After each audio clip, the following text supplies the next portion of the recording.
you like about your relationship to beauty, or any interesting things you think worth mentioning? Absolutely. It's directly linked to expression of self, I feel. Because obviously we are born a certain way physically. But I think there's a great interplay between the way we look physically and how it sort of can define the way we act and feel if we choose so. And sometimes, whether we are aware of it or not, we can go against it. Totally, yeah. For And various then, reasons. yeah, as you start talking, you can start applying. Yeah, sure. So can you tell me then, like, from your personal experience, that? Absolutely. Let me think about that for a second.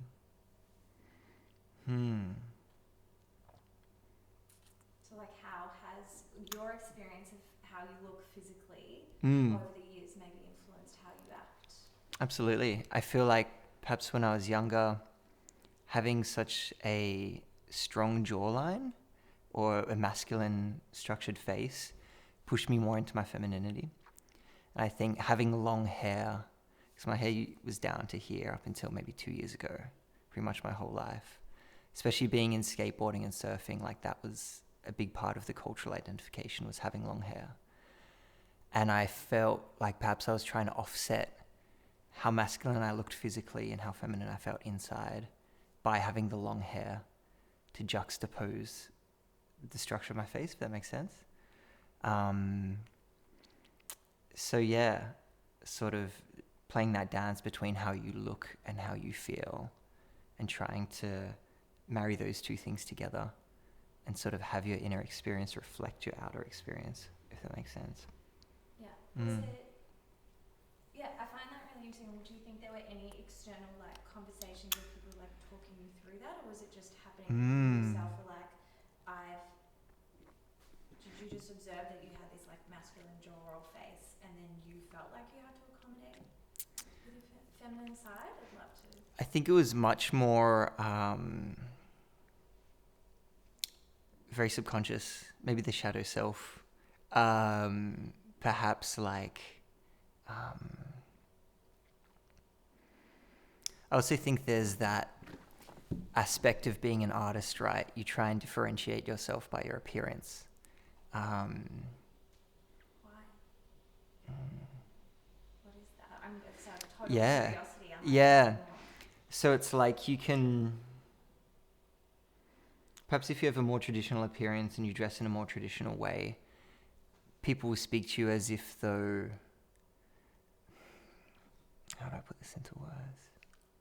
It is so hard sometimes. It is. All the thoughts in your head, and that's why we've got enough time to think Awesome. through it many times, don't worry. Awesome.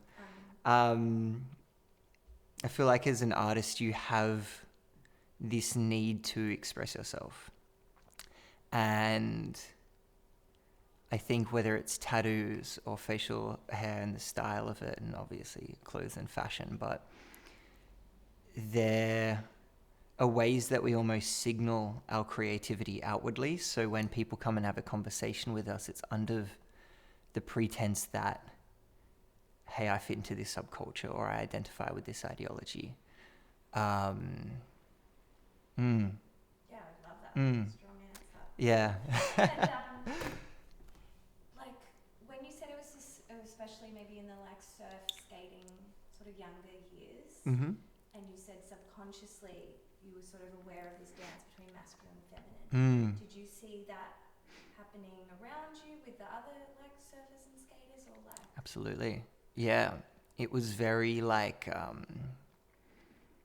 are you, like, as a man, I feel like growing up in Bondi, it's like, are you going to be a part of the footy team and play cricket and be more like ball sports, team sports oriented?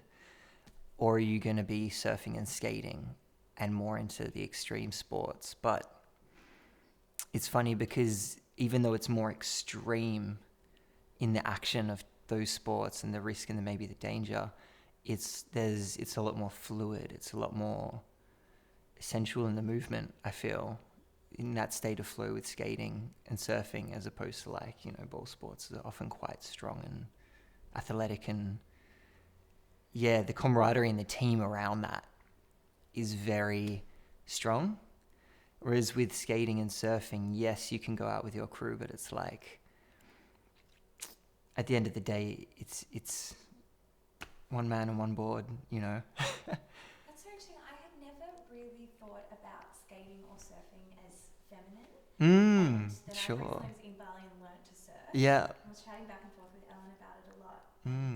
Her brother and her boyfriend are both surfers. And Sure. we were talking about with surfing, like this relationship to water, and water is actually like an inherent feminine Fluid element. Yeah, absolutely. And I never thought about that so many surfers and skaters have long hair. I don't know. It's what, there's a book I read and it was like, it's like one of my favourite books, and he talks about surfing and he's like, I love that men who are plumbers, like builders, whatever, all come together and do this thing that's so graceful and basically dance across water in all these different physical shapes and sizes, and yet they all look so beautiful. Absolutely. I think that's really nice. Wow. It's so weird that, like you said, it could be like plumbers or tradies who that area of their life is very masculine, sort of like rigid and hard, but in the water they're forced to be soft and gentle. Absolutely. Yeah. And there's something that living by the ocean does to you. It softens you in some ways. Even your pace of lifestyle or the way you speak, there's this sort of calm that washes over you. I feel like when you live by the ocean, you're really established in that. And did you experience, like, over the years that sort of that dance between your masculine and feminine side, or like long hair? Did you feel totally accepted in your different environments, like the different people you would hang out with? Did you ever feel a tension, or sometimes we like talking about the whether it's internal or external friction, participating in different groups and just feeling accepted, or like you said, as an artist wanting to express your creativity, how you want to be perceived versus how you are received? For sure. That's a brilliant question. What do you think about that?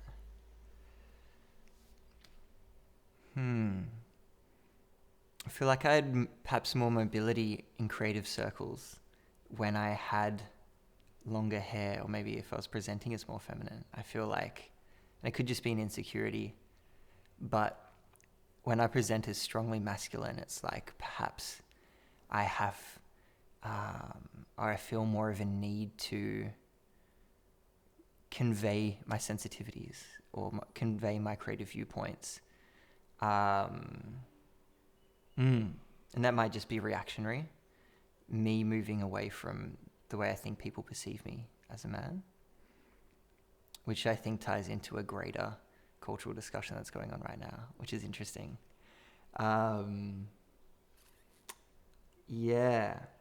But that being said, I feel like perhaps I get taken a bit more seriously in business with short hair, which is something I notice in school too.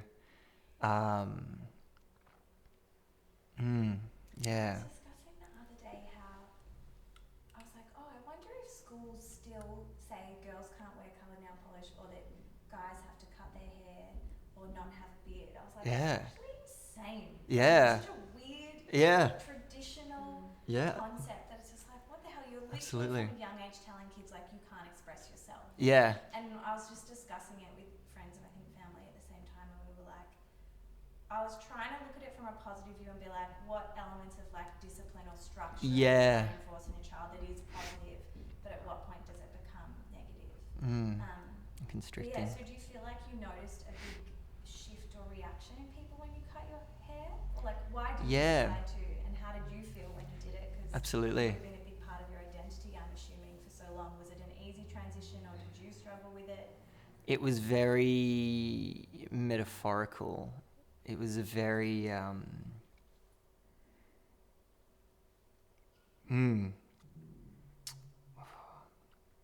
put this?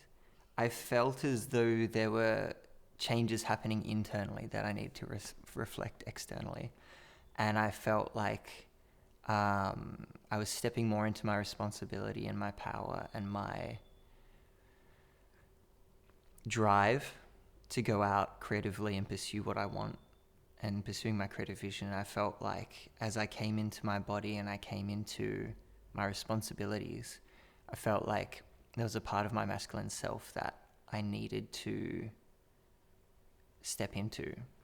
And I felt like my hair was something that was holding me back, because so much of when you have an internal change and you become established in that and you start projecting that out into the world, there's a part of you that needs that confirmation and affirmation that even if you're grounded within yourself, to know that you're projecting that out into the world,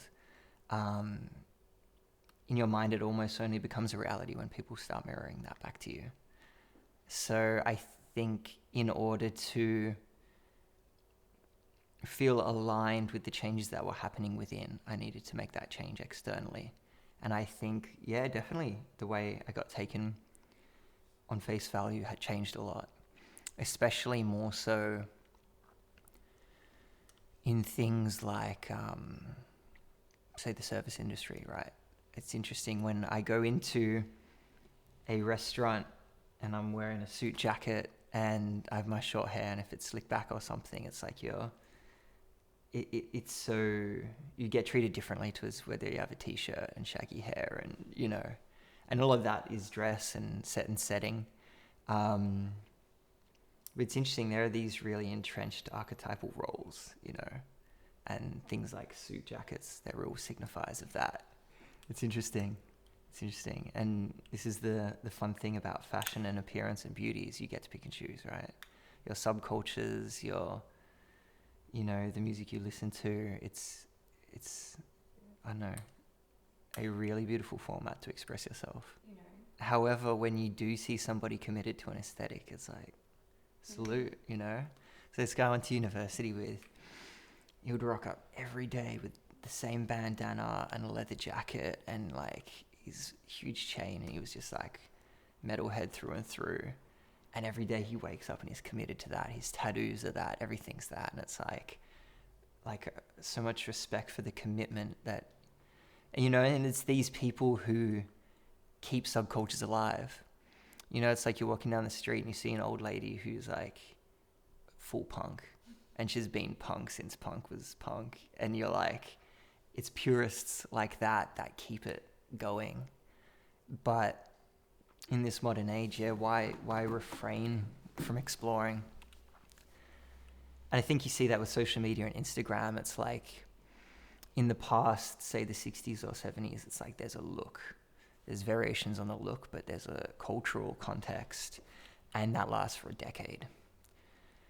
Whereas now it's everything all at once, and you can live in country Victoria, but you can see e-girls in Korea and rock that, you know, and that can be your thing because it's so interconnected.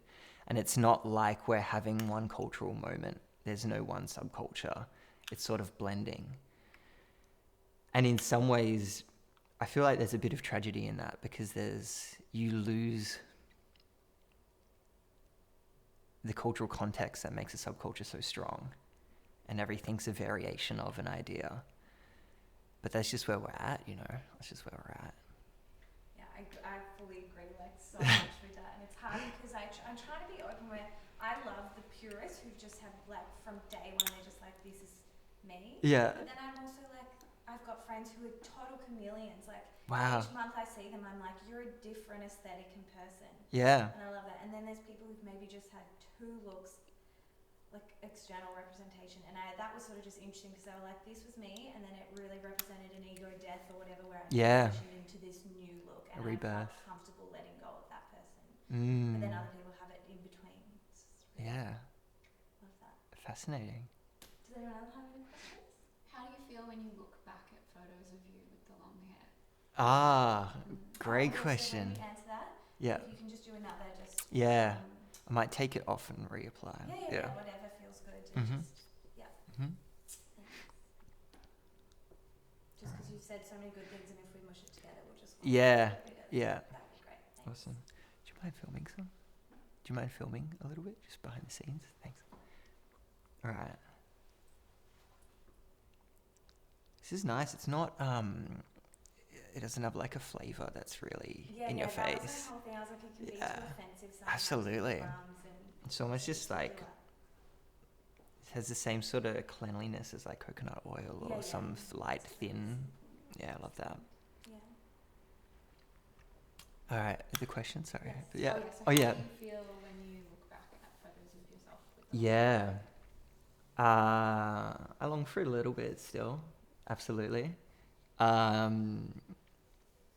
I find comfort in it. I think it was like a comforting thing, physically but also emotionally. I think being able to run your fingers through long hair and play with it is very comforting. I see the internal and external changes that have taken place, and I guess adversities overcome. It sounds silly saying that because it's such a simple physical change. It's like people get haircuts all the time. But I think you get so attached to an identity, like first 15 years of life is so formative. I know it would have been 21 years. Yeah. It's a long time. And when I look back at that, I just see context, I feel. Context to where I was living and what I was doing. And sort of a closing of a chapter. I feel like that's my youth and my teen years behind me. So, yeah, when I look back, that's sort of what I think, what goes through my head. Yeah. Do you want to ask anything? Yeah. So we've had a lot of deep conversations about masculinity and identity and This is a superficial question, maybe it's not. Would you ever grow your hair long again? Or what do you think, if that was a possibility for you, what would your life look like if you were growing it out again? I still feel this need for juxtaposition and the sort of that dichotomy between masculine and feminine. Like if I was to grow it out again, I think I'd need to up my masculine even more to counteract it at this point. Like, maybe I'd need a new wardrobe too. I'd go out again. I mean, life is long. How can I say no?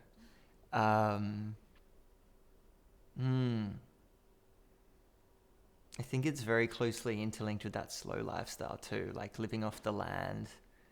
You want to grow your hair out as a sort of, even transcending like the aesthetics of it. It's like there's something very spiritually interlinked with having long hair. Like it's symbolism for patience. It's symbolism for acceptance of like how your body exists without the manicuring, without the stylization. Like it's a very natural state to have long hair, which is funny because we still need to look after it, right? Even if we grow it out and it's all natural, it's like we still need to thin it out and shape it and do our argan oils and our masks and our treatments, and you can't just let it be 100% natural because then it gets knots and all that sort of stuff. So yeah, I think if there was a lifestyle change, it would probably be more conducive to growing it out again. Whether that's being in the ocean more or living on the land, that sort of stuff. Because I noticed growing up, going for a surf and like that, what it did to my hair was amazing. And it got all light and had these golden streaks and like it changes so much, so you would know probably.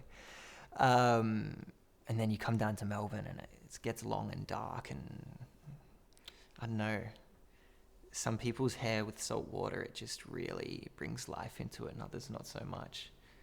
But yeah. Does that answer your question, Mark? And then I kind of have a final one unless someone else has a burning question. I was just like, it seems that this idea or dance of masculinity and femininity has been, like you said, just apparent or in your subconscious and you've been aware of it. Do you find that your close friendship groups, it's a similar thing with males growing up This is like I found in my sort of like, especially childhood immediate circles where there weren't as much discussions around identity or even gender. Like it was just like, you're a girl, you have feminine traits. You're a male, you have masculine. And absolutely. now it's like much more of a dance and people acknowledging both. Absolutely. That's such a big question. Yeah. So if I kind of refine, I'm like, how do you feel about the current conversation of masculine and feminine femininity and around your sort of immediate circles or the conversations you're having? Absolutely. So something I dived really deep into in lockdown was like counterculture revolutions, right? And revolutions generally. But I was looking like, 68, 69, the end of the 60s, early 70s, those years. That's when,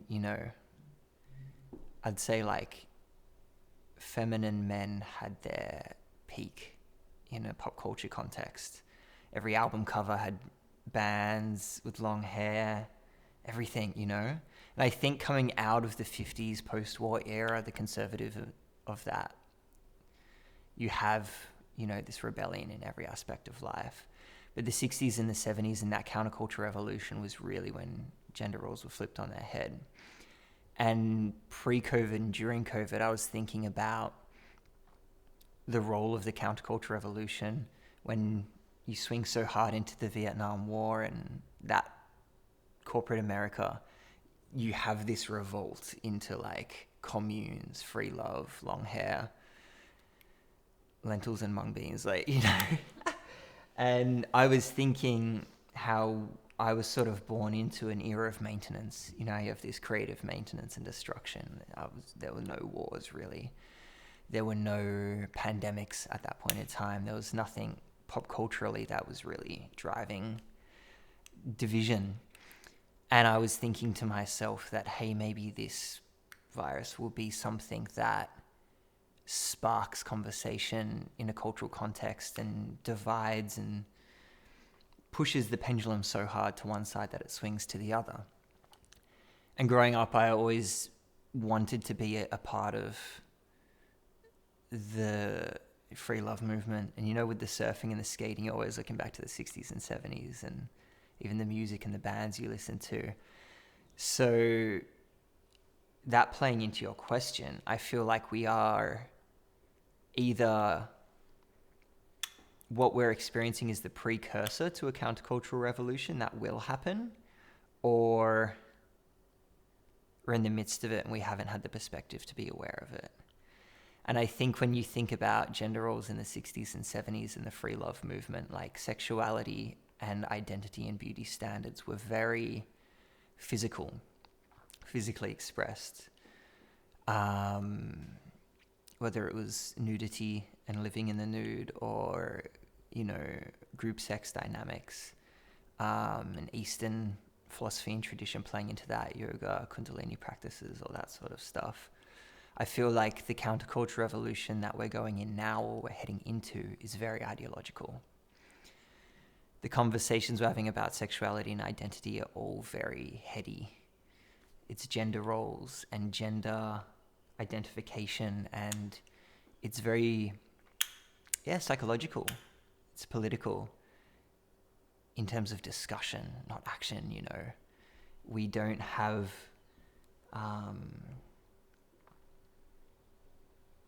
this physical revolution that was taking place. Now it's much more ideological, which is relevant. And in terms of my close network, these conversations are definitely being had, absolutely. But it's funny. I sort of feel like I had the long hair and the feminine features, and I was really pushing that hard when it wasn't cool. And now it's really front and center and mainstream focus, and I'm cut my hair and I'm donning the suit, and it's like, oh. Yeah. But I guess when the underground comes mainstream, do you ride the wave? Do you push further in the other direction? Like, so many conversations to be had. But the pendulum's swinging. that's the main thing, right? It's going far the other way, further than we've seen it, at least in my lifetime, maybe even yours. So, yeah, that's it. The conversations are being had. Perfect. Love it. You're a natural. Thank you. Love it. Thanks. You like have really good, like strong points and pauses, which are really good. Sometimes people go Thanks. off on tangents where you can't. It's really hard to then later edit because you just Yeah. it's just this stream of consciousness. Yeah. No, That's something I learned from Marley, is that you've always got to bring the point home, right? Yes. People just go off, but you've got to tie it back to the question or what you were saying. No, that's amazing. Thank you. Appreciate it, Erica. Thank you. Yeah.